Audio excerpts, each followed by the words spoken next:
Lolit Solis, binalaan si Kylin Alcantara sa pandedawit nito kay Paolo Contis.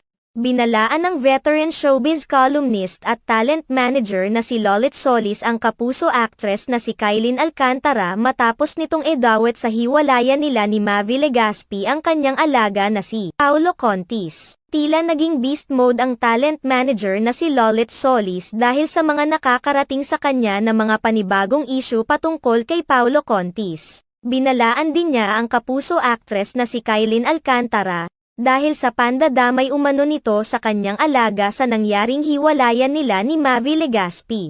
Kumakalat ngayon sa social media ang isyong naging bad influence umano itong si Paolo Contis sa kanyang co-host na si Mavi Legaspi na naging dahilan kung bakit nauwi sa hiwalayan ang relasyon nito kay Kylin Alcantara. Samantala sa kamakailang Instagram post ni Lolit Solis, inilahad niya ang kanyang sama ng loob kay Kylin Alcantara at mga fans nito dahil di nadawit na naman sa issue ang kanyang alagang si Paolo Contis. Pinabulaanan din niya ang involvement ni Paolo sa nangyaring hiwalayan ng dalawa. Ibinahagi ni Lolit Solis sa kanyang post ang larawan ni Paolo Contis kalakip ang mahabang caption. Inamin niyang uminit ang kanyang ulo nang marinig niya ang chikang dawit ang pangalan ni Paolo Contis sa nangyaring hiwalayan ni Kylin Alcantara at Mavi Legaspi.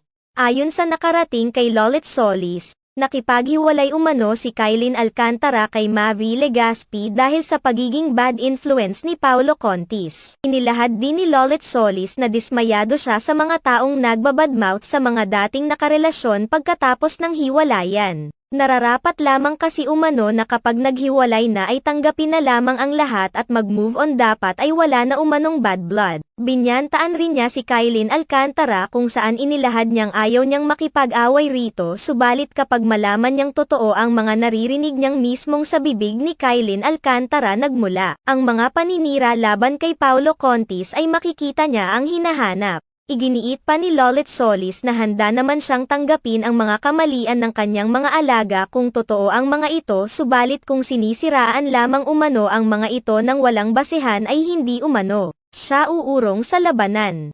Pinaalalahanan din ni Lolit Solis si Kylin Alcantara na huwag na nitong idamay si Paolo Contis sa mga hanash nito kay Mavi Legaspi. Kung may problema umano sila ni Mavi Legaspi ay dapat niya itong i-settle sa aktor na walang dinadamay na ibang tao.